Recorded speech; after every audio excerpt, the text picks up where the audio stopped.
dalam doa. Terima kasih Tuhan. Terima kasih Bapa yang baik. Kami bersyukur buat anugerah-Mu. Kami bersyukur buat kasih setia-Mu Tuhan.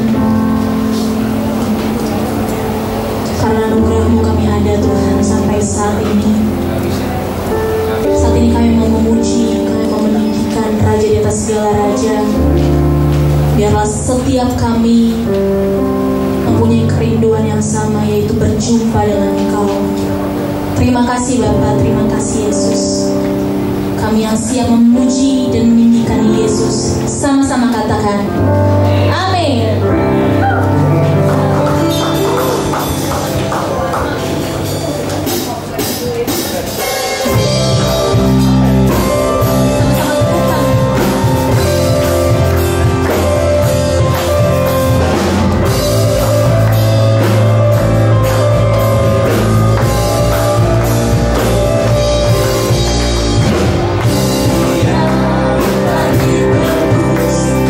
Yeah.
bersama-sama berkumpul, bersekutu di dalam rumah-Mu pada pagi hari ini. Kami bersyukur Tuhan, kami bersyukur Yesus.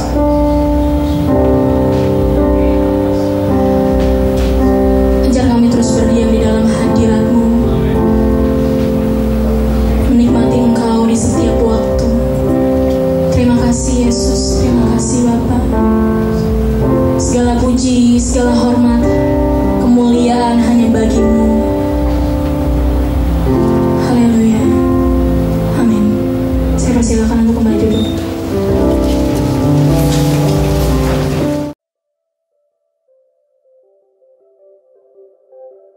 Andai kata Kristus tidak bangkit, kita menjadi orang yang paling malang.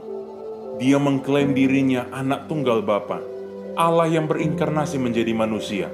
Lihatlah bagaimana dia mati, dia dikhianati, dipukul dan direndahkan, ditelanjangi dan dicambuki hingga wajah dan tubuhnya tidak berwujud seperti manusia lagi.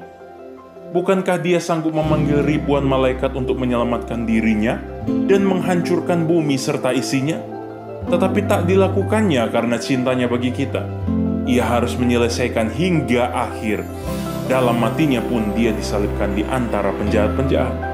Andai kata Kristus tidak bangkit, maka peristiwa ini hanya menjadi kisah paling tragis yang pernah ada. Tetapi plot twist terjadi. Pada hari yang ketiga, dia bangkit dari antara orang mati. Kebangkitannya mengubah segalanya. Kebangkitannya membuktikan bahwa dia telah mengalahkan maut dan kuasa dosa. Karena kebangkitannya yang telah mengubahkan kita dan jalan cerita kita, kuasa yang membangkitkan dia, kuasa itu pun yang telah membangkitkan kita untuk menghidupi iman yang teguh di dalam dia, yang membawa kita menjadi semakin serupa dengannya.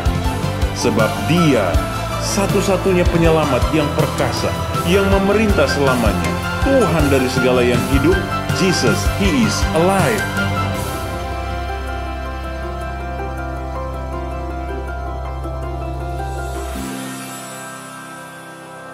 People, kurang semangat, semuanya bisa lihat ke depan. Shalom Energize people. Ya, baru sadar. Oke, baik. Ada kegerakan di sini ya, tapi it's okay, nggak apa-apa. Baik, hari ini teman-teman kita masuk dalam tema yang baru di bulan April ini ya. Kalau bulan kemarin kita bahas soal The Cross ya, salib Kristus, dan hari ini kelanjutan dari itu kita bahas tentang Jesus, He is alive ya. Jadi kita bahas kebangkitan Kristus sepanjang nanti bulan April dan agak merempet sedikit ke bulan Mei ya, sedikit. Kemudian kita akan masuk pembahasan yang baru nanti sesuai dengan yang sudah dijadwalkan ya. Kak John berharap kita terus mengikuti setiap sajian menu-menu firman Tuhan di setiap bulan demi bulan. Terus ikuti perkembangannya dan pastikan kita tidak ketinggalan satupun ibadah ya dari Energize ya. Jadi seperti itu. Baik, kita akan lanjut langsung saja. Kita akan bahas karena Kak John punya waktu 39 menit dari sekarang. Bahasa Inggrisnya gimana sih? The surprise of sacrifice ya. Oke, ini agak berbeda dengan yang sebenarnya yang Kak John ini kan. Hanya kata-katanya aja, tapi intinya tetap sama. Intinya tetap sama. Kita akan bahas bagaimana sebenarnya kejutan yang Tuhan berikan lewat karya keselamatan Kristus. Jadi karya keselamatan Kristus itu satu komplit, satu paket antara kematian dan kebangkitan. Jadi itu satu komplit tuh. Ibaratnya kalau kita makan di restoran, pesannya komplit, nah ya dapatnya semua ya, semua satu paket. Nah seperti itu juga.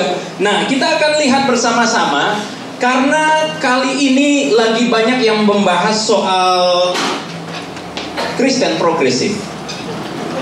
Bener. Nah, berarti ada yang banyak yang ngikutin ya. Bagi yang nggak ngikutin mungkin nggak apa-apa juga, nggak masalah, karena teman-teman akan tetap dengar dari mimbar, dari pulpit di tempat ini untuk kita bisa mendengarkan firman kebenaran. Nah, Kristen progresif. Ada yang memahami bahwa iman Kristen itu dilihat atau dipahami, diyakini dari berbagai sudut pandang tradisi gereja. Ada yang mengatakan bahwa Yesus bukanlah satu-satunya penyelamat, tapi ada jalan keselamatan bagi orang yang tidak kenal Yesus juga. Ada yang mengatakan bahwa Yesus akan menyelamatkan semua orang, tapi tidak berdasar pada karya salib Kristus, tapi kepada moralitas manusia. Yang kemarin sempat lagi viral di podcast, ya, Kak John tidak usah sebutkan, bahwa semua orang adalah anak Tuhan Yesus, gitu ya. Nggak peduli dia percaya atau enggak. Jadi kenapa? Karena nggak mungkin orang yang baik kemudian mereka akan masuk dalam neraka. Nggak mungkin. Kalau ada Allah yang penuh kasih, nah ini ya, Februari kita bahas Allah penuh kasih.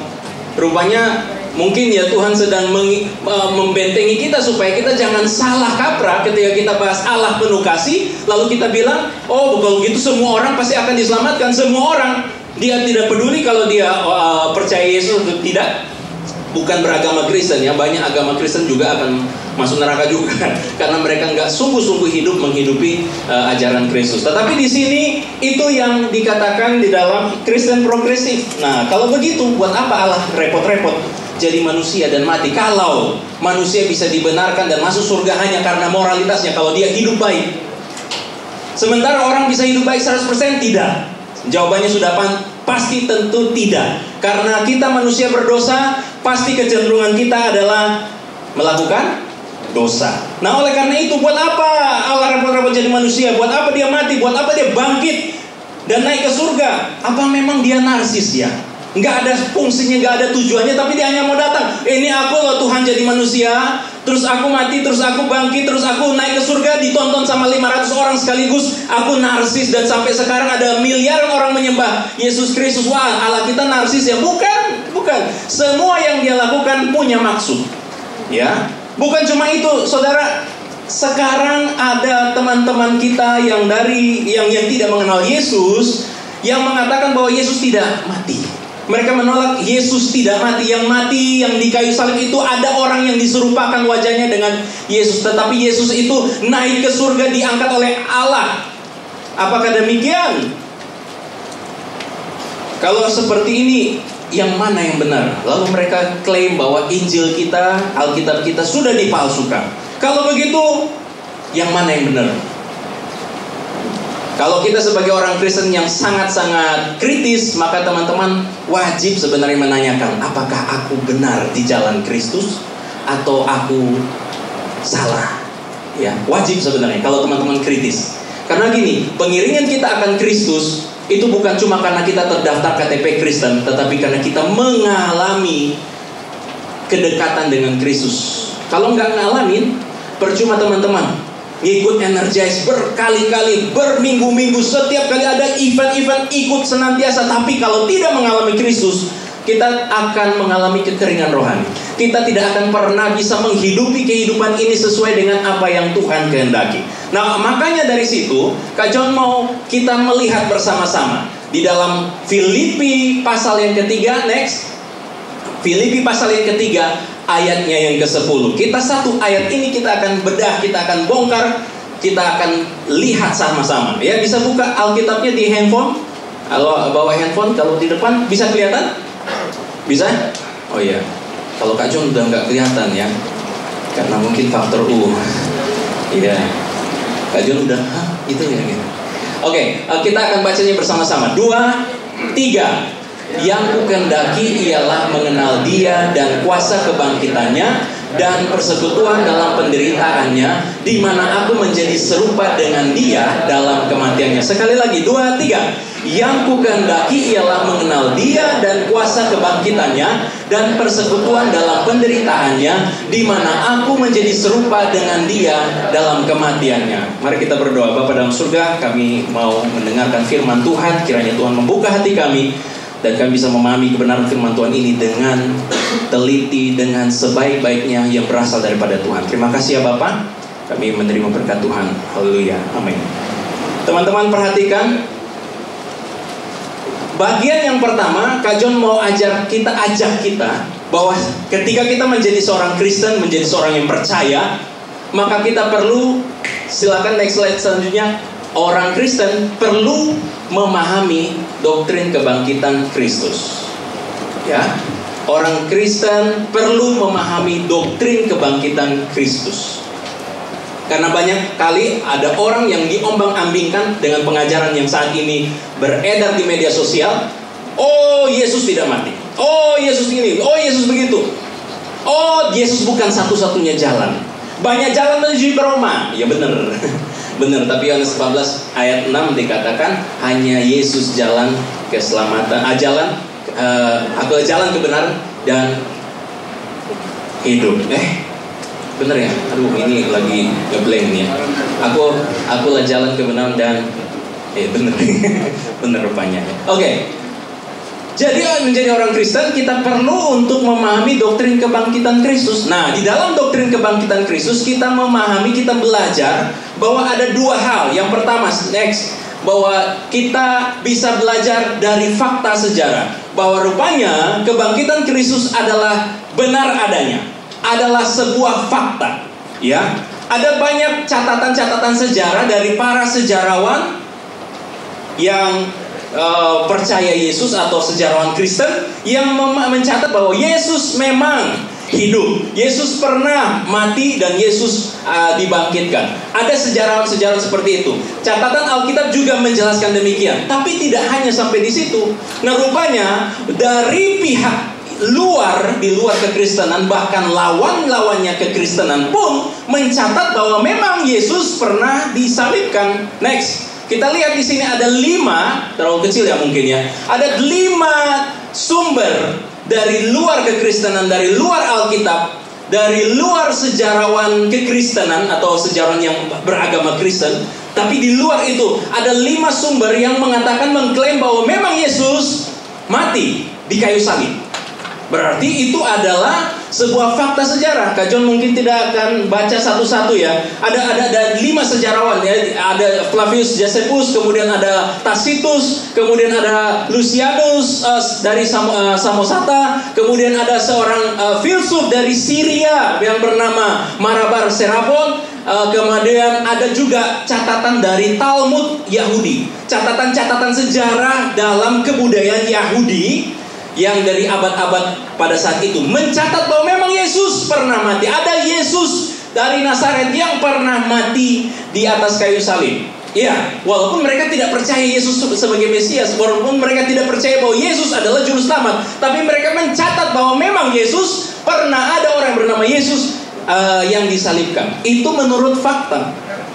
Menurut fakta seperti itu. Nah, kebangkitan Kristus juga ditulis, disampaikan, dilaporkan oleh Paulus di dalam 1 Korintus 15 ayat 5 sampai 8 bahwa pertama-tama Yesus menampakkan diri kepada Kefas, kepada Petrus. Yesus menampakkan diri kepada 12 muridnya, menampakkan diri kepada 500 orang sekaligus, dan menampakkan diri kepada Yakobus, saudaranya Yesus, saudara kandungnya Yesus. Oke. Lalu terakhir Yesus menampakkan dalam kebangkitannya, dia menampakkan dirinya kepada Paulus yang terakhir, ya. Makanya di sini kita makanya kita akan melihat apakah betul Yesus memang benar-benar mati dan bangkit. Ini adalah pertimbangan logisnya. Teman-teman bisa gunakan logikanya untuk bisa mencerna, ya, premis-premis seperti ini. Jika murid-murid hanya berhadapan dengan kubur kosong, kalau kuburnya kosong, berarti mayat Yesus dicuri. Tapi kalau jika kubur Yesus itu masih berisi, tapi muncul penampakan Yesus, berarti mereka sedang berhalusinasi. Tapi kalau tanpa kedua-duanya, kuburnya kosong. Tanpa kedua-duanya berarti kuburnya kosong. Terus apa lagi? Kalau kedua-duanya kuburnya berisi, kemudian yang kedua ada penampakan, berarti murid-murid sedang berkonspirasi, membuat sebuah kebohongan besar. Tapi yang benar, yang jelas hanyalah kombinasi antara kubur kosong dan penampakan badaniah Yesus yang berulang kali, yang akhirnya membuat mereka, para rasul, para murid-murid percaya bahwa Yesus telah bangkit dari antara orang mati. Tidak heran kita sebut dan mereka menyebut diri mereka sebagai saksi, dan mereka bahkan rela sampai mati oleh karena kesaksian mereka. Ya, tidak ada orang yang rela mati untuk sesuatu yang kebohongan, gitu ya. Nggak mungkin. Contoh kalau teman-teman, ya, saya kasih ilustrasi aja sedikit ya. Teman-teman semua di sini sayang Kak John? Sayang. Sayang ya. Tapi nggak sayang-sayang amat gitu juga ya. Kayak segalanya Kak, aku rela berkorban demi Kak John. Enggak juga ya. Meski memang saya tahu kalian sayang sama Kak John karena ya mungkin karena sebagai youth pastor gitu ya. Oke, mungkin sebatas itu. Tapi suatu saat ketika Kak John mungkin terlibat dalam kasus, kemudian dicari sama Densus 88 atau dicari sama anggota kepolisian, intel dan sebagainya. Lalu nama Kak John itu tersebar di mana-mana. Lalu karena kasihnya sama Kak John datang, tolong dulu. Siapa ya di sini? Lucius. Mana Lucius? Oh, nggak hadir. Pas lagi nggak hadir lagi. Oh, Kenneth, tolong selamatkan saya. Saya boleh sembunyi di kamarnya Kenneth ya? Oke lah, ya. Karena ini youth pastor nggak apa-apa. Oke, masuk gitu. Tapi giliran rupanya keberadaannya Kak John dilacak oleh polisi, oleh intel dan sebagainya, dan datang ke rumahnya Pak Peter. Iya kan, Pak Peter, rumahnya Pak Peter soalnya. Lalu ditanyain, "Hey, saya tahu ada di sini, John." Ya. Lalu dibawa senapan laras panjang, lalu ditodong ke Kenneth. "Mana dia? Tunjukkan, jangan sembunyikan." Kira-kira Kenneth mau rela mati demi saya? Enggak. Sedih loh saya. Walaupun cuma cerita ya, tapi saya terlalu terbawa perasaan, mungkin terlalu mendalami peran ya. Oke lah, nggak apa-apa. Tapi yang nggak mungkin Kenneth sampai betul-betul tidak ada, biar saya aja yang masuk ke penjara. Nggak mungkin. Mungkin Kenneth akan bilang, "Oh, silakan, ada di kamar saya Pak. Kebetulan lagi bersembunyi di lemari sebelah kanan, pojok ketiga dari kamar saya." Dijelasin sampai titik koordinatnya jelas-jelas lagi. Berarti apakah seperti itu ya? Kalau orang karena kebohongan lalu rela mati, itu tidak mungkin. Bisa masuk di akal kita ya? Tidak mungkin. Next Kak, slide selanjutnya. Maka, belum sampai di situ sebenarnya sih. Nah, hanya kombinasi antara kubur kosong dan penampakan Yesus yang berulang kali itu yang membuat mereka jadi percaya dan sampai mereka rela mati. N.T. Wright pernah mengatakan demikian. Dia seorang pakar kebangkitan Yesus Kristus. Dia menuliskan bahwa hanya jika semua ini benar, kalau memang kubur kosong, kalau memang penampakan Yesus terjadi berkali-kali, dan karena kehidupan para saksi mata yang diubahkan secara radikal, dari yang penakut seperti Petrus sampai menjadi pemberani memberitakan firman Tuhan tanpa takut, dan para rasul-rasul yang lain yang punya perubahan hidup yang secara radikal, bukti-bukti inilah yang memungkinkan kegerakan kekristenan dimulai. Amin. Tadi di intro sermon, andai kata Kristus tidak bangkit, maka sia-sia semua yang kita lakukan di sini. Sia-sia berkoar-koar, sia-sia kita datang berkumpul di sini, sia-sia teman-teman kreatif bikin sermon notes. Ya. Sia-sia teman-teman semua melayani, atur jadwal dan sebagainya untuk bisa datang melayani dan ikut e-group. Sia-sia semuanya. Tapi sebenarnya yang benar adalah memang Kristus. Dia mati dan dia bangkit. Amin. Dan itu fakta sejarah. Tapi apakah kita mempelajari fakta sejarah itu sudah cukup? Rupanya tidak cukup. Ya. Orang belajar sejarah, orang belajar, yang ini masuk akal. Itu tidak langsung mengubah hidupnya jadi percaya kepada Kristus. Lalu apa dong Kak? Next. Rupanya kita juga butuh, selain belajar firman, belajar fakta sejarah, kita butuh ada namanya pengalaman pribadi. Katakan sama-sama, pengalaman pribadi. Ada pengalaman pribadi dengan Yesus Kristus atau tidak? Yohanes 11 ayat 25-26 dikatakan bahwa Yesus berkata, "Akulah kebangkitan dan hidup. Barang siapa percaya kepadaku, ia akan hidup walaupun ia sudah mati. Dan setiap orang yang hidup dan yang percaya kepadaku tidak akan mati selama-lamanya." Percayakah engkau akan hal ini? Apakah kita percaya ketika Yesus menanyakan, apakah engkau percaya akan hal ini?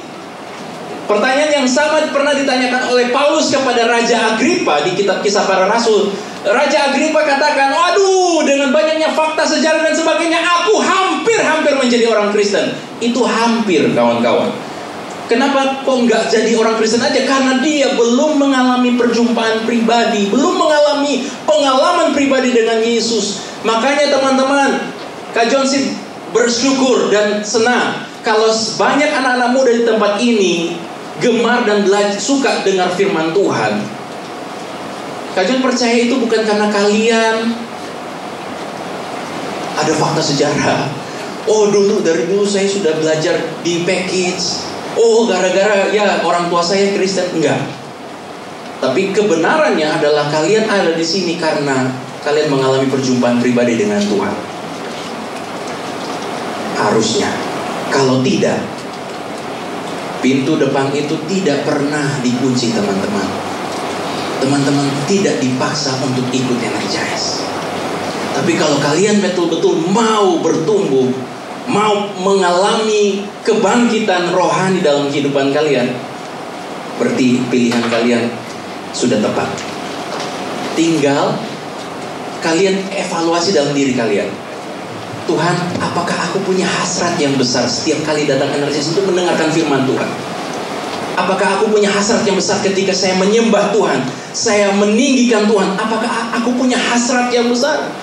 Teman-teman kalau masih ingat, pernah dulu kita bahas tentang greater works. Kita akan melakukan pekerjaan-pekerjaan besar. Kenapa? Karena ada hasrat yang besar yang Tuhan berikan kepada kita untuk melakukan pekerjaan-pekerjaan yang besar, yaitu seluruh kehidupan kita. Nah, makanya teman-teman kita lihat. Nah, kalau begitu, yang kedua, bagian yang kedua, kalau begitu, kalau para rasul, murid-murid, semua bapak-bapak gereja dulu rela mati demi Kristus karena pekabaran Injil, karena kebenaran, karena kematian dan kebangkitan Kristus, dan mereka begitu bergairah, kok bisa? Pertanyaannya, bagaimana supaya kita juga mengalami yang mereka alami, yaitu kebangkitan rohani, spiritual resurrection. Ini the surprise-nya. Di balik penderitaan Kristus sebenarnya ada yang Tuhan sediakan kepada kita yang melampaui pikiran kita. Kok bisa ada orang yang rela mati demi Kristus? Itu melampaui pikiran kita. Jujur aja, karena kita di konteks kita beribadah mudah, teman-teman. Tapi coba kalau kita berada di lingkungan yang sulit beribadah, kita dipersekusi dan sebagainya, maka di situ peran Tuhan untuk memberikan kepada kita gairah untuk menyembah dan memuji Tuhan. Amin. Oke, kita lanjutkan. Next. Kalau begitu bagaimana? Kembali kepada Filipi 3 ayat 10 tadi. Yang ku kehendaki. Yang aku kehendaki apa? Yang ku kehendaki adalah supaya aku mengalami kebangkitan roh, kebangkitan spiritual, kebangkitan rohani dalam diri saya, supaya saya mengalami perubahan di dalam kehidupan saya. Maka yang pertama-tama kita mesti mengenal Kristus. Katakan sama-sama, mengenal Kristus. Mengenal Kristus. Apa yang dimaksudkan dengan mengenal Kristus? Sudah sampai di mana? Oke.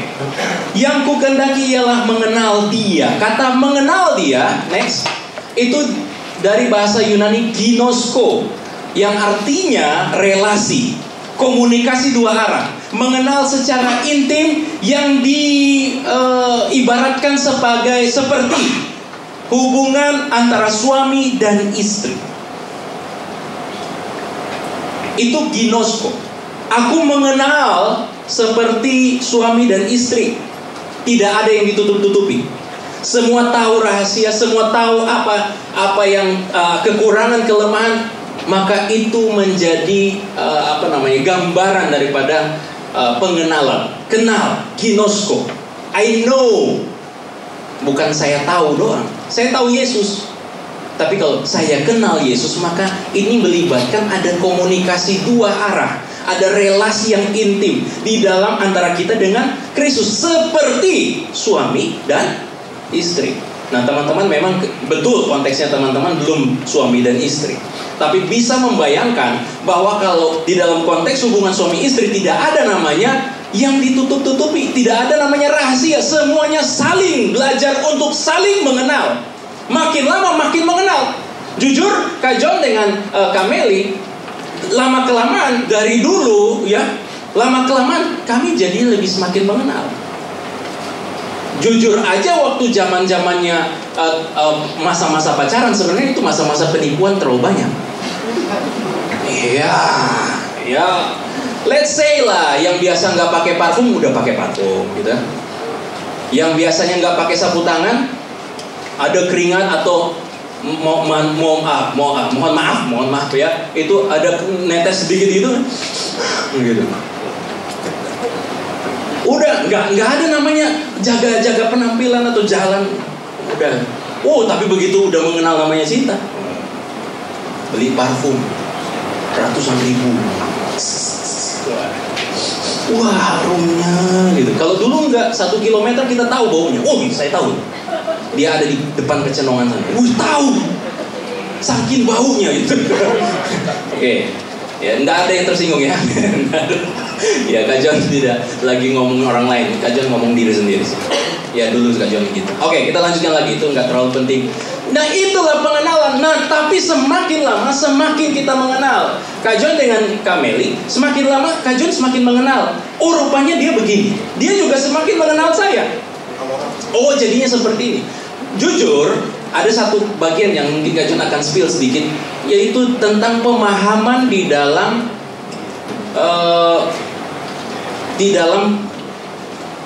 iman Kristen sebenarnya. Kak John berasal dari orang pelayanan, keluarga pelayanan.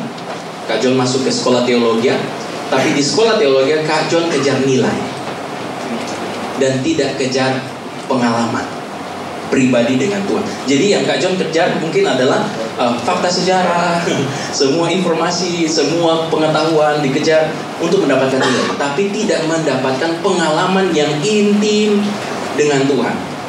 Nah, lama-kelamaan setelah menikah, Kak John sendiri dengan Kak Meli agak sedikit berbeda dalam hal kaitannya dengan iman. Bukan berbeda kepercayaan, enggak, sama, tapi cara pandang. Kalau dulu jujur, Kak John mungkin siapin khotbah yang penting mudah, yang penting cepat, poin A, B, C, kelar. Kalau bisa dari ayat itu, kalau gitu kamu jadi gini, sudah kelar. Tapi akhir-akhir ini Kak John mulai makin belajar, rupanya bukan itu, bukan cuma itu, ya. Apalagi kalau kesempatan kita untuk menikmati firman cuma seminggu sekali, maka mesti dipersiapkan dengan baik. Tapi makin lama Kak John makin belajar, makin banyak komunikasi dengan Kak Meli, makin begini dan sebagainya. Akhirnya kami berdua menemukan satu benang merah di dalam perjalanan hidup pernikahan, bukan cuma untuk menikah doang, tapi untuk memperlengkapi pelayanan Tuhan. Dan rupanya begitu teman-teman. Pengenalan seperti itu yang membawa kita semakin bertumbuh. Nah, konteksnya yang sekarang kita mau taruh antara hubungan kita dengan Tuhan. Saya dengan Tuhan, bagaimana saya semakin bertumbuh di dalam Tuhan.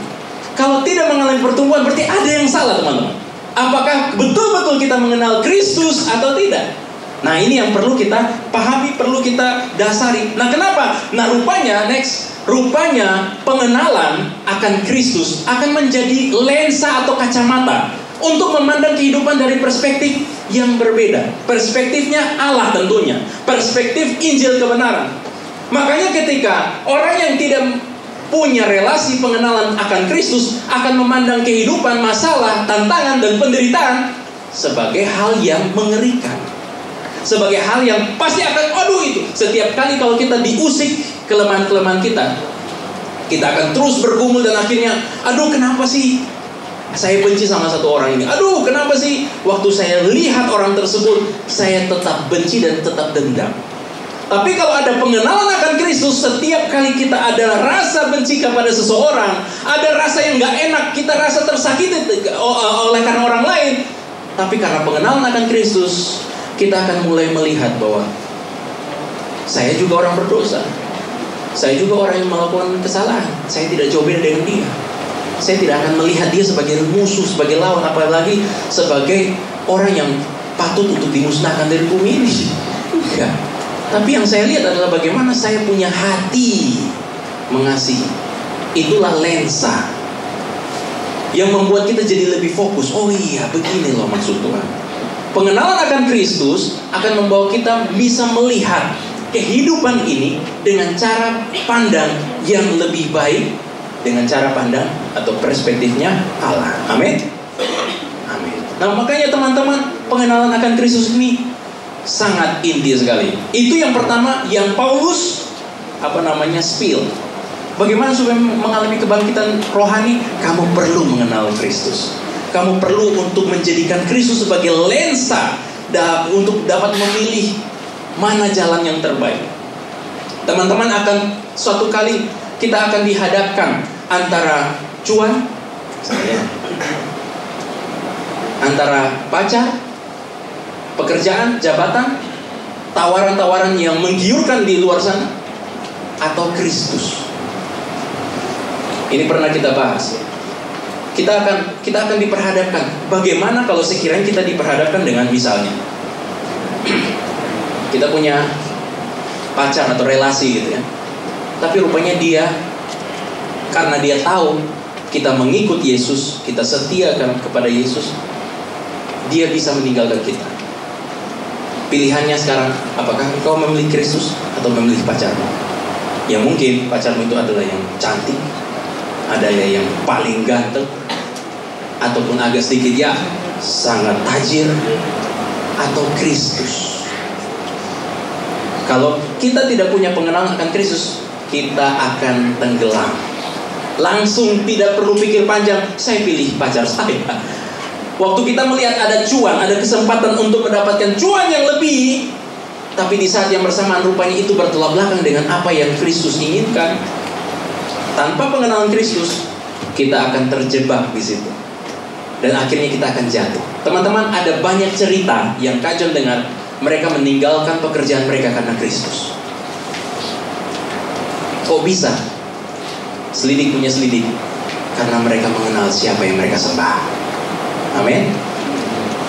Kak John juga berharap kita semua di ruangan ini, kalian memang masih muda, teens, youth, yang sebentar akan menuju ke jenjang yang lebih dewasa, yang lebih mandiri dan sebagainya. Tetapi ini adalah waktu yang tepat untuk membangun fondasi yang kuat, supaya sampai kapanpun kalian akan bilang sekali Yesus selamanya Yesus. Kenapa? Karena pengenalan akan Kristus menjadi lensa bagi kalian untuk melihat kehidupan. Aku akan memilih Kristus apapun risikonya. Kak John tidak akan menggunakan cara-cara marketing seperti banyak pengkhotbah di luar sana. Kalau kamu pilih Kristus, engkau akan diberkati. Enggak, Kak John tidak iming-imingi seperti itu. Kenapa? Karena banyak orang yang justru setelah mengikut Yesus, hidupnya tetap banyak penderitaan. Dan itu fakta. Kak John tidak mau iming-imingi yang terlalu, tapi kita harus realistis. Oke, kita ini menjadi pengantar untuk poin yang kedua. 9 menit lagi ya. Yang kedua, selain mengenal Kristus, maka kita juga perlu mengenal kuasa kebangkitannya. Yang kukendaki ialah mengenal Dia dan mengenal kuasa kebangkitannya. Katakan sama-sama, kuasa kebangkitannya. Kuasa kebangkitannya. Artinya, apa yang maksudnya kuasa kebangkitannya? Artinya adalah kita mau menjadi seperti Kristus. Kak John mau jelasin dulu kuasa kebangkitan. Kebangkitan berarti ada sesuatu yang mati sehingga dibangkitkan. Kristus mati, tetapi ada kuasa yang membangkitkan Kristus yang mati itu sehingga hidup kembali. Ya. Dan kuasa itu adalah kuasa Roh Kudus. Roma 8 ayat 11. Coba next. Nah, Roma 8 ayat 11. Dan jika roh Dia yang telah membangkitkan Yesus dari antara orang mati diam di dalam kamu, maka Ia yang telah membangkitkan Kristus Yesus dari antara orang mati akan menghidupkan juga tubuhmu yang fana itu oleh rohnya yang diam di dalam kamu. Amin. Bulan Mei kita akan bahas soal ini kayaknya ya, bicara soal Roh Kudus, doktrin pneumatologi, doktrin Roh Kudus ya. Oke, kita lanjutkan, jangan terdistrak, sisa 7 menit ya.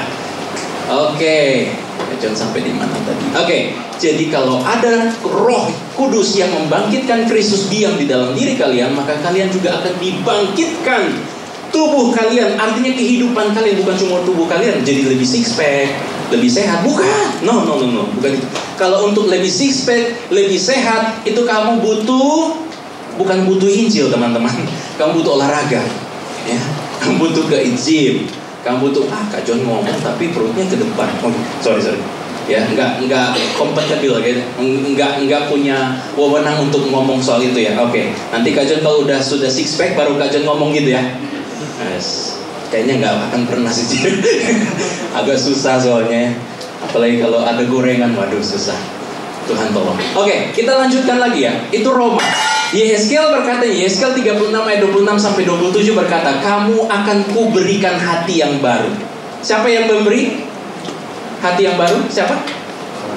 Allah yang memberi hati yang baru dan roh yang baru di dalam batinmu, dan aku akan menjauhkan dari tubuhmu hati yang keras dan kuberikan kepadamu hati yang taat. Lihat ya, di sini sangat-sangat aktif sekali pekerjaan Tuhan di dalam diri kita. Jadi kalau ada orang bilang kamu harus hidup suci, hidup kudus, kamu harus rajin melayani, teman-teman, kalau usaha kalian pasti kalian akan lelah. Tetapi kalau Roh Kudus ditaruh di dalam diri kita, Allah yang membangkitkan kepada kita hati yang taat, bukan hati yang keras, hati yang baru, roh yang baru. Rohku akan kuberikan di dalam batinmu, dan aku akan membuat kamu hidup menurut segala ketetapanku dan tetap berpegang pada peraturan-peraturanku dan melakukannya. Amin. Jadi siapa yang bekerja di dalam diri kita? Ada Roh Kudus, ada peran kuasa kebangkitan Tuhan yang membuat kita bangkit secara kerohanian dan memulihkan seluruh kehidupan kita. Amin. Nah, sehingga kita jadinya bergairah setiap kali kita melakukan. Makanya ini yang Kak John bilang, kebangkitan Kristus tujuannya untuk menghidupkan yang mati. Kerohanian kita yang mati, ada semangat kita yang mati di dalam, hasrat kita yang mati di dalam pekerjaan-pekerjaan Tuhan, hasrat kita yang mati di dalam di seluruh pekerjaan kita, sekularitas kita. Ini tidak apa-apa di tempat kerja kita, tetapi kalau kita tidak mau hidupi atau jalankan pekerjaan kita menurut kehendak Tuhan, itu juga membuat kita mati, teman-teman.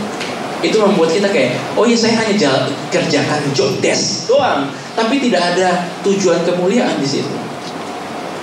Ya, tidak ada tujuan Kristus di dalamnya. Nah, ini yang menjadi pergumulan kita, teman-teman. Roh Kudus diberikan agar kita menjadi semakin serupa dengan Kristus.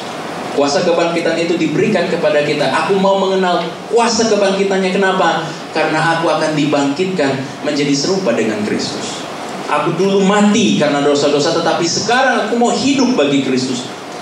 Yang terakhir, next berikutnya, slide berikutnya. Bukti kalau Roh Kudus ada dalam kita adalah hidup kita semakin serupa dengan Kristus. Itu buktinya. Ada banyak sekali orang di luar sana yang mengklaim dirinya dipenuhi Roh Kudus, yang kalau berdoa, doanya lancar, luar biasa, tetapi akhirnya skandal juga.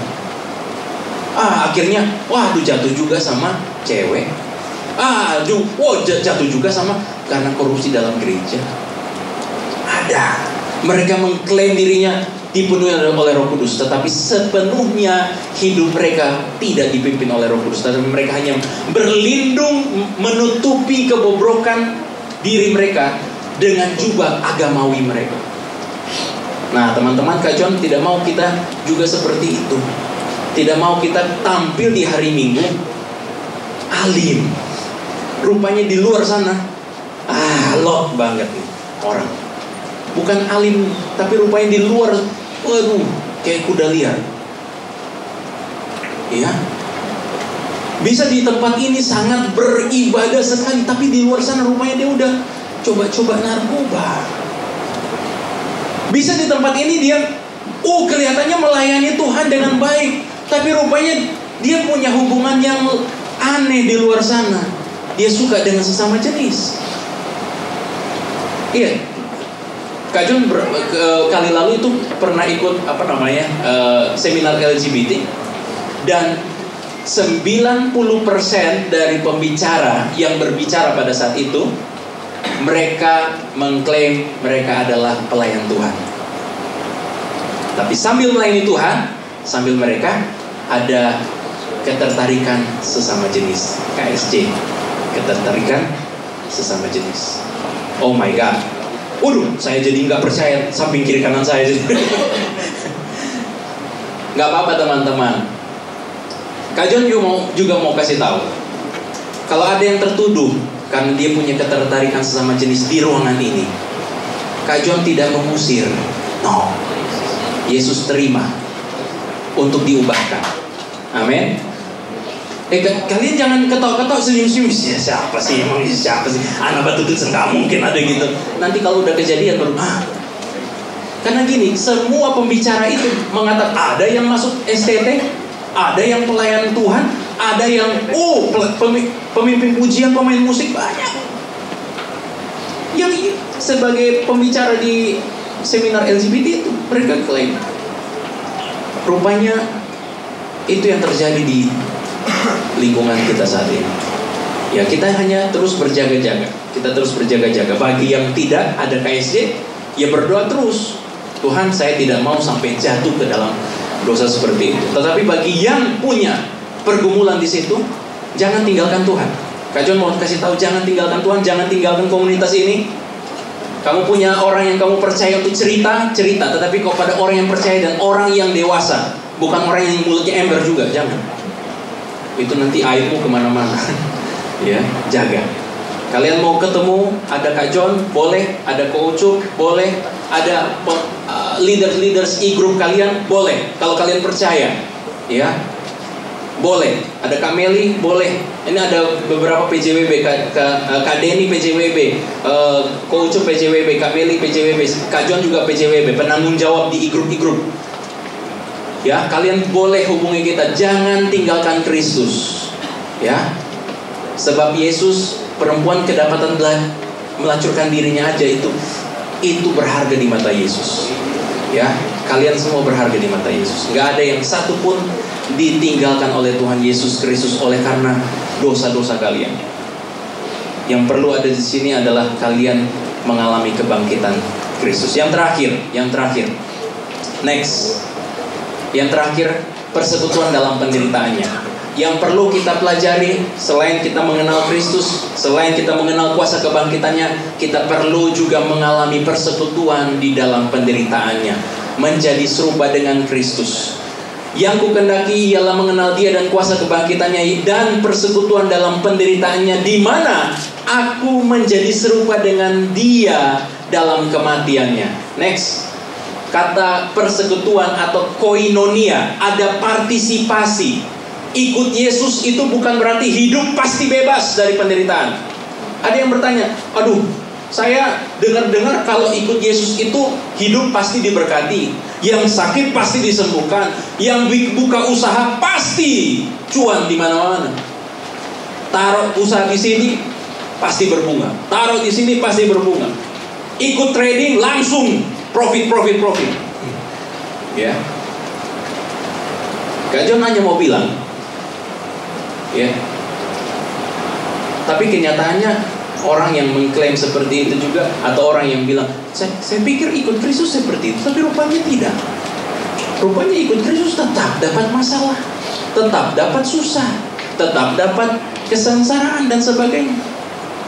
Nah, teman-teman mesti perhatikan ini.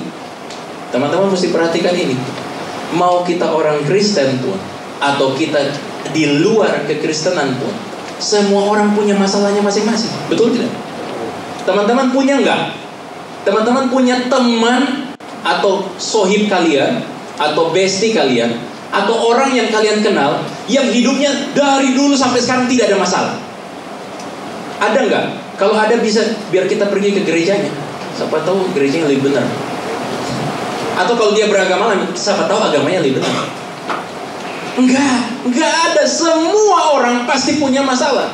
Selama dia hidup, pasti dia akan mendapatkan masalah. Bahkan orang mati pun ada masalah.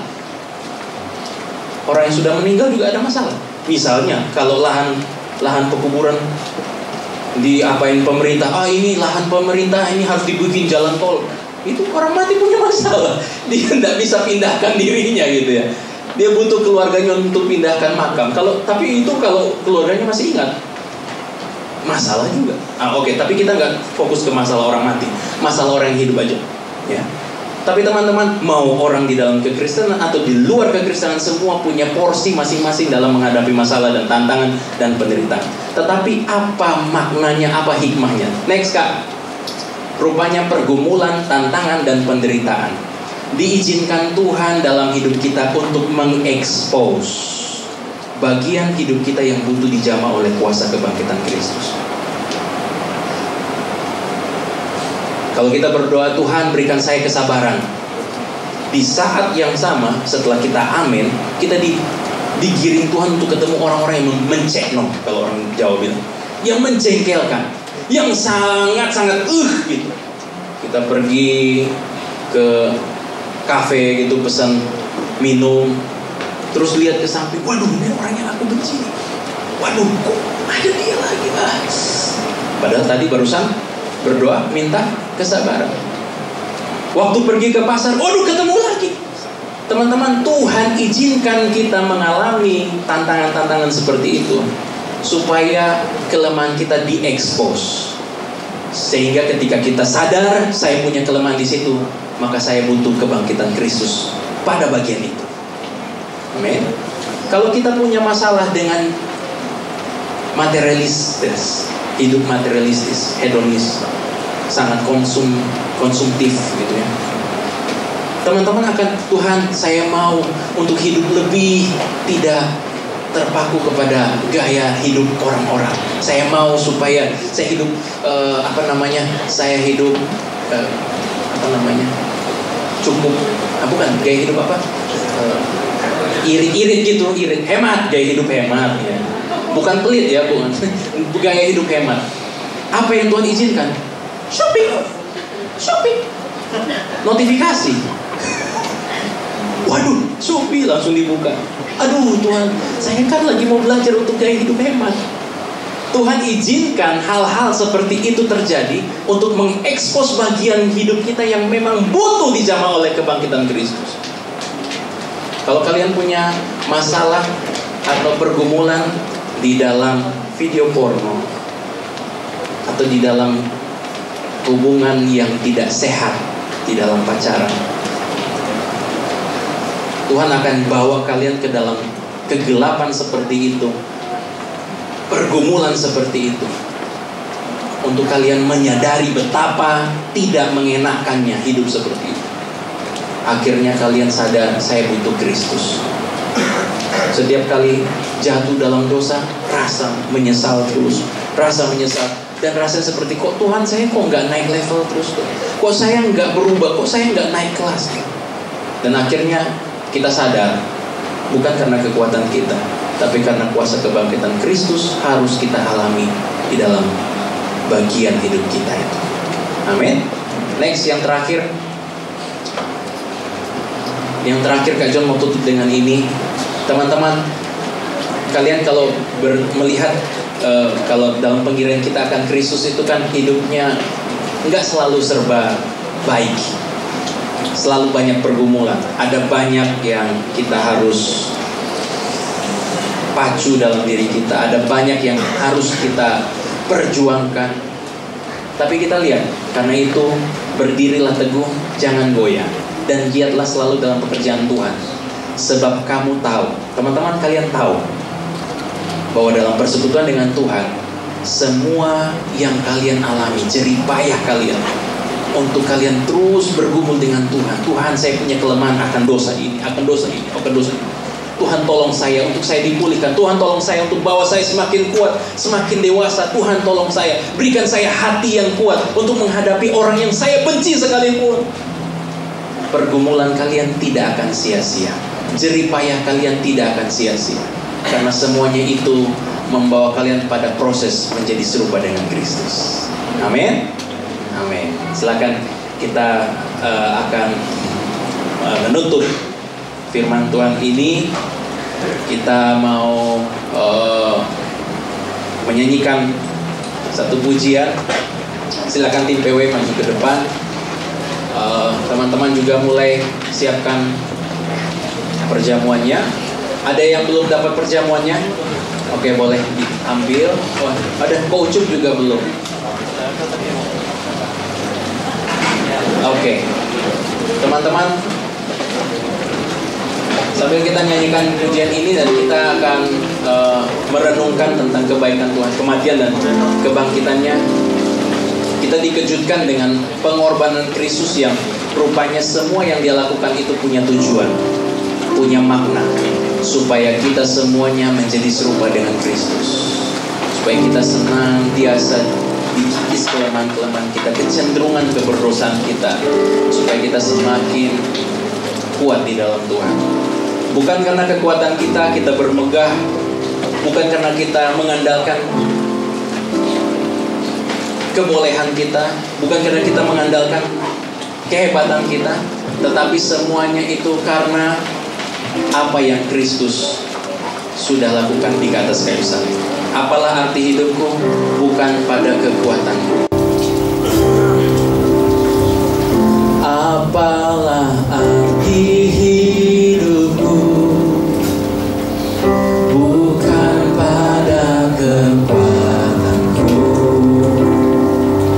namun di tubuh lukanya di salib. Bukan di kuat gagahku, bukan di kuat gagahku ataupun kebanggaanku,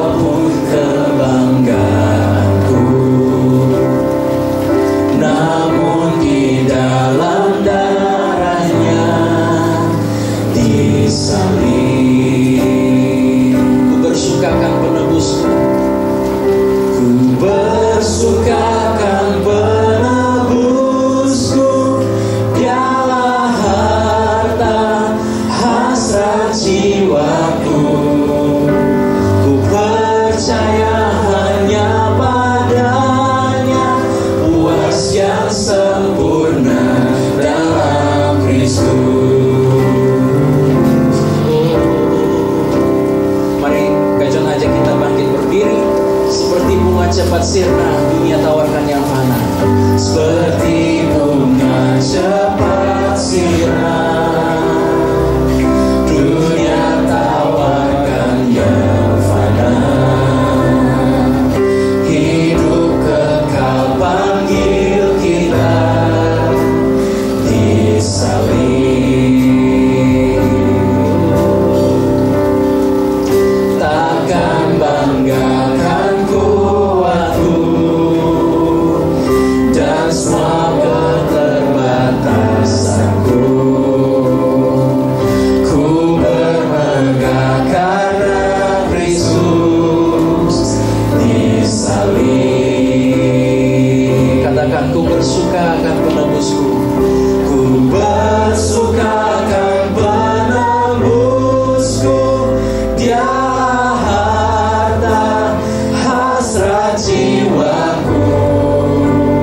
Percaya hanya padanya, puas yang sempurna dalam Kristus. Bersukakan penebusku.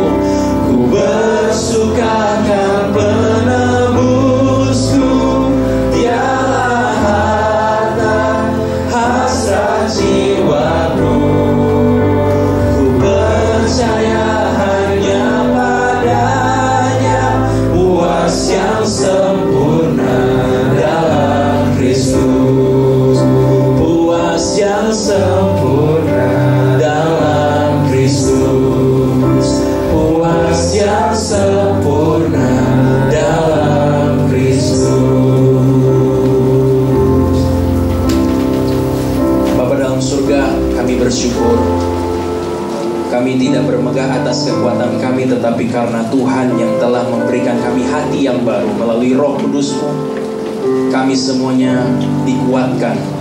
Kami menjadi pribadi yang senantiasa mendapatkan hati yang baru, mendapatkan pertolongan Tuhan, supaya kami menjadi pribadi yang baru, mengalami kebangkitan Kristus di dalam kehidupan kami. Kami berdoa ya Tuhan, pada bagian-bagian hidup kami yang mungkin kami mengalami ada kelemahan-kelemahan, yang kami masih bergumul dengan dosa-dosa dan pelanggaran kami, yang senantiasa membuat kami rasa bersalah.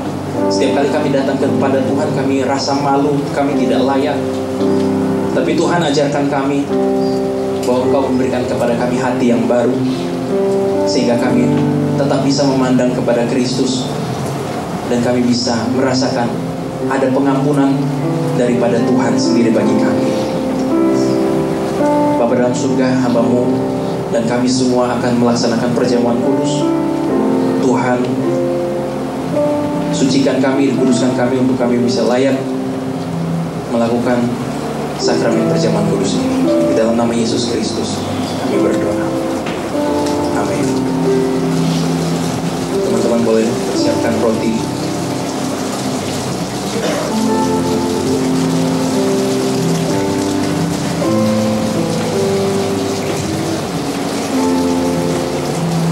Sebelum kita akan masuk dalam perjamuan kudus, perhatikanlah ada dua elemen di dalam sakramen perjamuan kudus, yaitu roti dan anggur. Roti ini adalah lambang persekutuan kita dengan tubuh Kristus Yesus, Tuhan kita, yang diserahkan bagi kita. Ambillah. Dan anggur yang ada di hadapan kita juga ini adalah persekutuan dengan darah Yesus Kristus, Tuhan kita.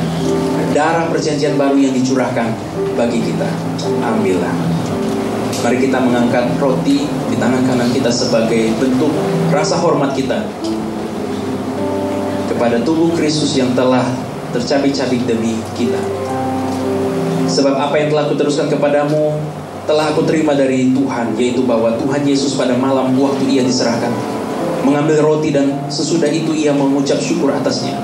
Ia memecah-mecahkannya dan berkata, inilah tubuhku yang diserahkan bagi kamu. Perbuatlah ini menjadi peringatan akan aku. Mari kita makan roti ini yang adalah tubuh Kristus di dalam nama Tuhan Yesus.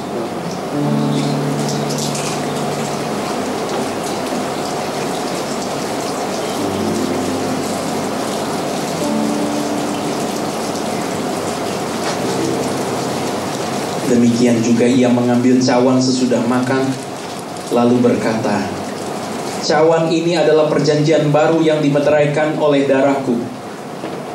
Perbuatlah ini setiap kali kamu meminumnya, menjadi peringatan akan aku.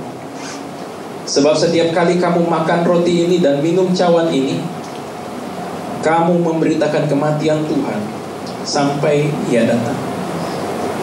Marilah kita minum anggur ini yang adalah darah Kristus di dalam nama Tuhan Yesus.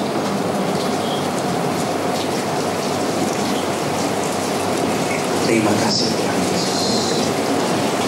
Terima kasih Tuhan.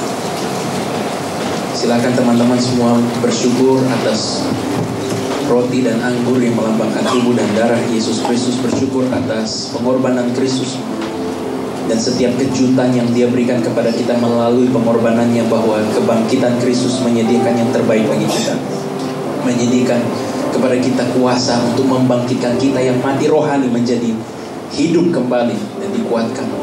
Terima kasih Tuhan buat tubuh dan darah yang Tuhan serahkan bagi kami, bagi hamba-Mu ini. Tuhan memberkati kami senantiasa. Biarlah kebangkitan Kristus terjadi dalam kehidupan kami. Setiap anak-anak muda di Energize diberkati oleh Tuhan, dan setiap mereka mengalami perjumpaan pribadi dengan Tuhan, sehingga hidup masa muda mereka tidak akan pernah sia-sia, tapi menjadi berkenan di hadapan Tuhan. Ampuni segala dosa dan pelanggaran kami, ampuni segala kebejatan dan pikiran kami yang kotor. Ampuni kami dan berikan kami hati yang baru, roh yang baru ada di hati kami. Dalam nama Yesus Kristus kami berdoa. Bapa dalam surga, hamba-Mu telah selesai memberitakan firman Tuhan, dan kami sudah selesai melakukan sakramen perjamuan kudus. Tuhan memberkati kami senantiasa, biarlah kami menjadi pribadi yang baru ketika kami keluar dari ruangan ini, ketika kami keluar dari gerbang gereja ini.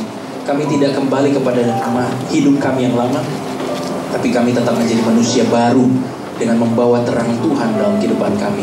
Biarlah kebangkitan Kristus menjadi kuasa yang membangkitkan hidup kami. Di dalam nama Yesus Kristus kami berdoa dan bersyukur. Haleluya. Amin.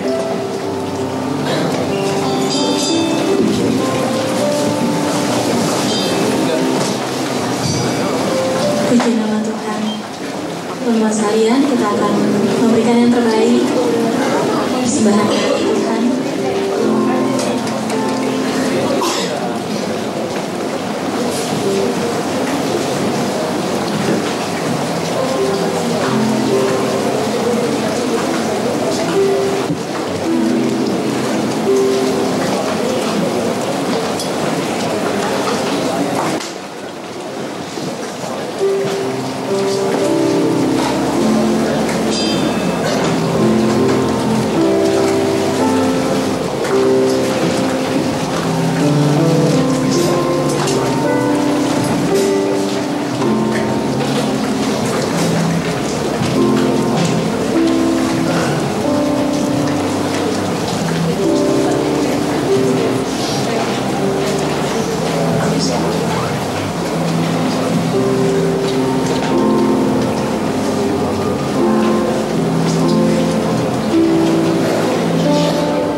Yesus, terima kasih Tuhan, kami sudah selesai menyanyikan namamu, kami juga sudah selesai mendengarkan firman-Mu Tuhan. Sebentar kami akan memberikan persembahan, Tuhan berkati persembahan yang kami berikan ini, supaya kiranya apa yang kami bisa berikan bisa membantu pekerjaan-Mu di tempat ini Tuhan. Terima kasih Tuhan Yesus, dalam nama Yesus kami berdoa dan berdoa. Haleluya. Selamat memberi Tuhan Yesus memberkati.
Shalom teman-teman semua.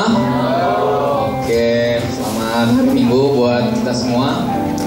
Dapat sesuatu hari ini? Oke, siap. Aku mau bacain beberapa pengumuman untuk hari ini. Yang pertama, terima kasih buat Kak John yang sudah menyampaikan kepada firman Tuhan. Tuhan Yesus berkati Kak John dan keluarga dimanapun berada. Juga buat teman-teman yang ambil bagian pelayanan hari ini, terima kasih buat teman-teman semua.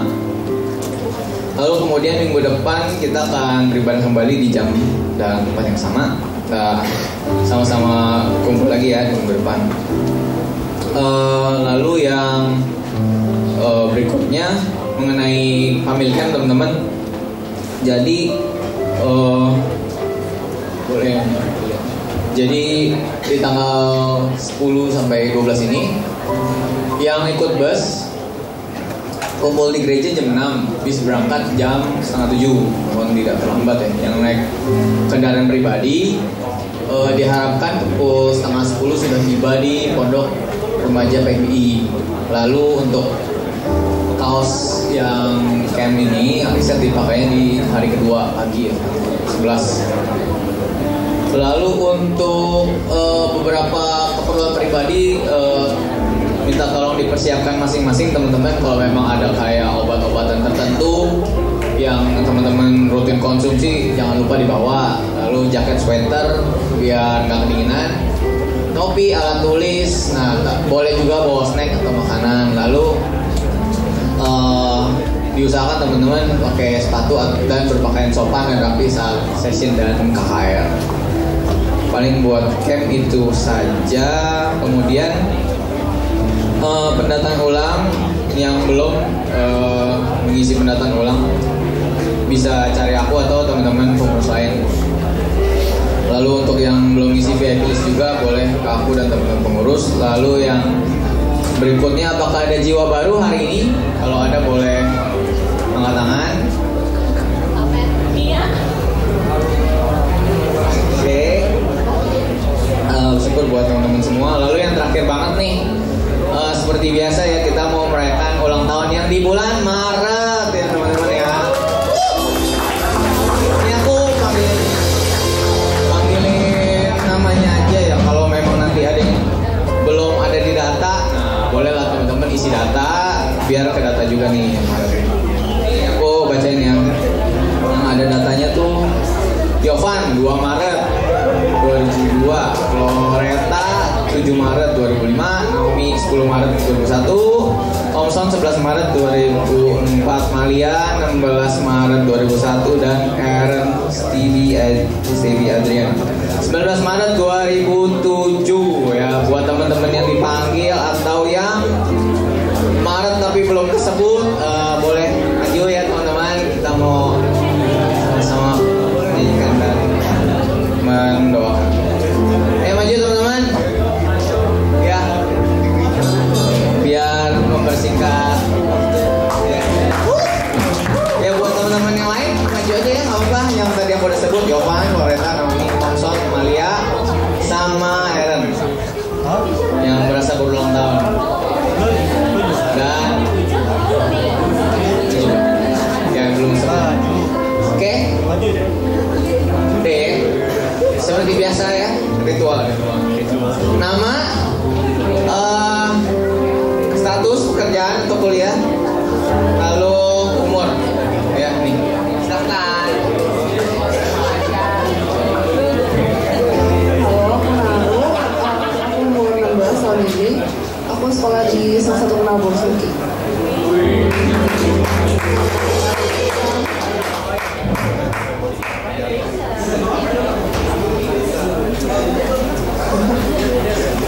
Kenalkan, nama saya Andris Denny Kristianto. Saya umur 22 tahun. Saya sedang berkuliah di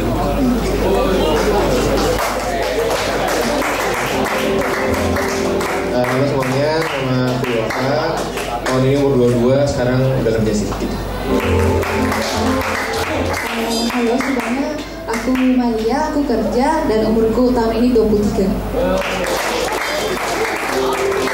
Teman-teman, ayo diri dong, diri. Kita nyanyiin satu ronde aja lah biar bisa.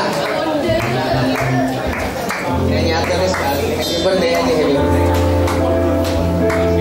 Happy birthday to you.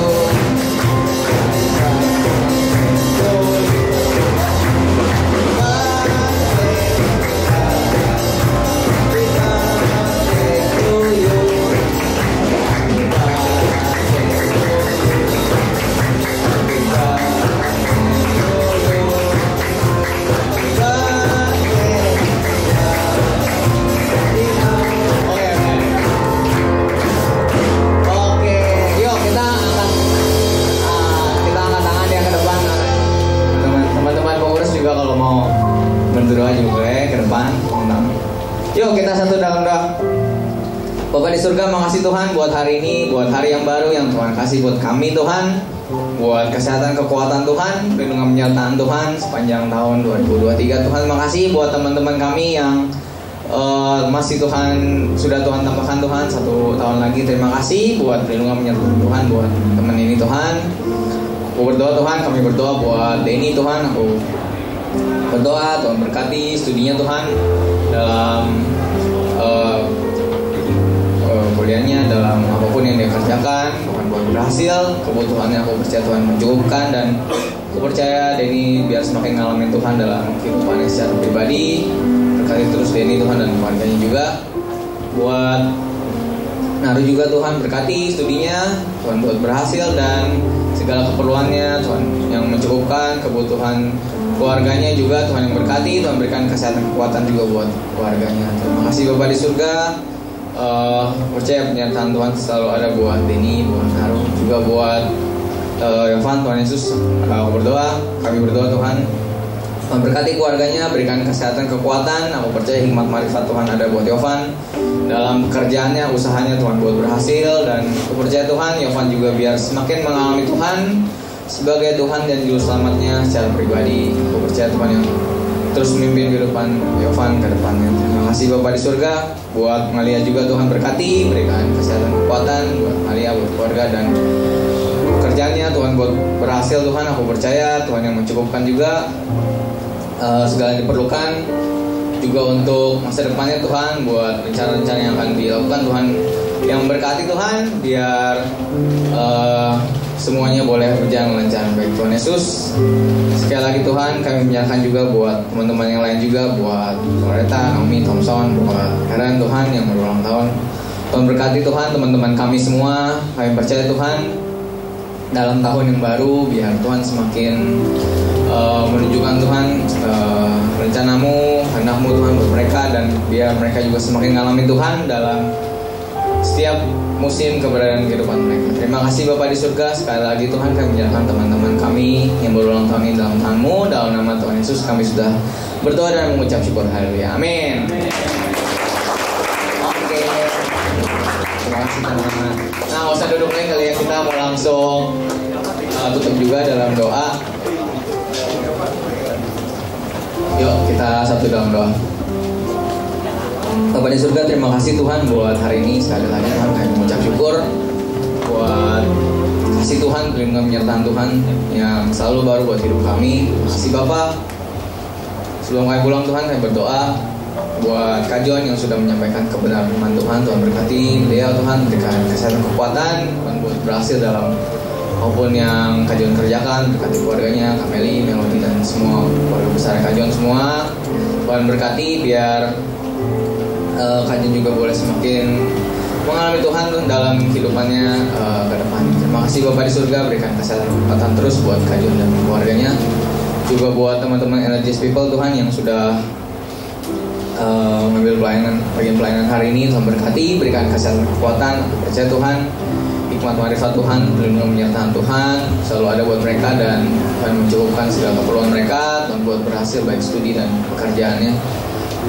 Terima kasih Bapak juga untuk teman-teman Energies People Tuhan, buat kami semua dalam semua berbagai rentang umur kami. Tuhan berkati studi kami, pekerjaan, usaha kami Tuhan. Kami mau belajar mengandalkan Tuhan dalam setiap aspek kehidupan kami. Kami mau belajar untuk menjadi serupa dengan Kristus. Mungkin itu memang gak gampang Tuhan, tapi kami percaya karena Tuhan yang bukan kami, sehingga kami bisa semakin hari memilih pilihan yang baik Tuhan, untuk semakin hari semakin disempurnakan di dalam Tuhan. Berkati teman-teman semua, berkati keluarganya, kebutuhannya. Aku percaya Tuhan yang berkati buat keluarganya juga Tuhan. Kalau ada yang sakit Tuhan yang menyembuhkan, biar kami semua juga Tuhan boleh tetap sehat dan boleh terus menjalani kegiatan kami juga dengan tubuh yang sehat dan kuat. Terima kasih Bapak juga buat gereja ini Tuhan, buat GSJ Batu Tulis. Berkati Om Peter, istri kedua anaknya Tuhan, berkati dalam pengembalaan beliau. Tuhan berkati sehingga boleh bisa mengembangkan gereja ini dengan baik dan bisa bersinergi Tuhan dengan semua departemen, semua lini kebaktian dan apapun yang ada di gereja ini Tuhan Yesus. Nanti baik pelayan, full timer, jemaat dan cleaner, semua yang terlibat dalam gereja ini Tuhan berkati, biar kami boleh semakin bisa melakukan visi misimu Tuhan dalam kehidupan kami, dan biar kami boleh jadi dampak yang baik dalam di tempat dimana Tuhan percayakan kami untuk ada di sana. Juga untuk bangsa dan negara ini Tuhan Yesus, kami berdoa memberkati bangsa Indonesia ini Tuhan dalam prosesi selanjutnya setelah pemilihan ini. Tuhan berkati sehingga biar semuanya berjalan dengan lancar dan baik, dan kami percaya Tuhan lewat pemimpin ini Tuhan yang beri hikmat sehingga bisa menjalankan pemerintahan di bangsa Indonesia dengan baik. Terima kasih Bapak di surga. Juga buat VIP list Tuhan, buat teman-teman atau orang kami tahu belum mengenal Tuhan, kami berdoa Tuhan Yesus buat mereka, biar Tuhan buka hatinya juga Tuhan, sehingga ada waktu untuk kami menyampaikan tentang Tuhan, biar kami bisa menyampaikan juga dengan hikmat yang dari Tuhan, dan biar Tuhan yang menjamah, dan biar mereka juga suatu saat boleh kenal Tuhan Yesus sebagai Tuhan dan Juru Selamat mereka secara pribadi. Terima kasih Bapak. Sebentar kami mau berpisah satu dengan yang lain Tuhan, mau melanjutkan aktivitas kami atau mau pulang, biar Tuhan yang melindungi, Tuhan yang menutup bungkus, sehingga kami boleh sampai ke tempat tujuan kami dengan selamat. Boleh juga sampai di rumah kami masing-masing dengan selamat, gak kurang suatu apapun. Juga Tuhan kami minta kesehatan kekuatan dalam besok kami beraktivitas, dan juga kami menyerahkan Tuhan seminggu ke depan dalam tangan-Mu. Buat family camp juga Tuhan kami menyerahkan, biar semuanya baik Tuhan, cuaca baik, jalanan juga kondusif, dan biar keamanan juga aman di sana, sehingga semua acara boleh terselenggara dengan baik dan kami boleh sampai dengan selamat, boleh pulang juga ke rumah kami masing-masing di Jumatnya dengan selamat ya kurang suatu tahun. Terima kasih Bapak. Kami menyerahkan Tuhan seluruh doa kami, kebutuhan kehidupan masa depan kami dalam tangan-Mu. Dalam nama Tuhan Yesus kami sudah berdoa dan mengucap syukur. Mari sama-sama kita mau angkat tangan untuk menerima doa berkat. Energies people yang diberkati oleh Tuhan, pulanglah dengan membawa berkat dari Allah Bapa, cinta Tuhan kita Yesus Kristus, dan persekutuan dengan Roh Kudus memberkati menyertai hidup kita sampai selama-lamanya. Seluruh berkat kita ini kita terima dengan penuh ucapan syukur, dan setiap kita yang percaya katakan amin. Oke, sampai semuanya, God bless you all.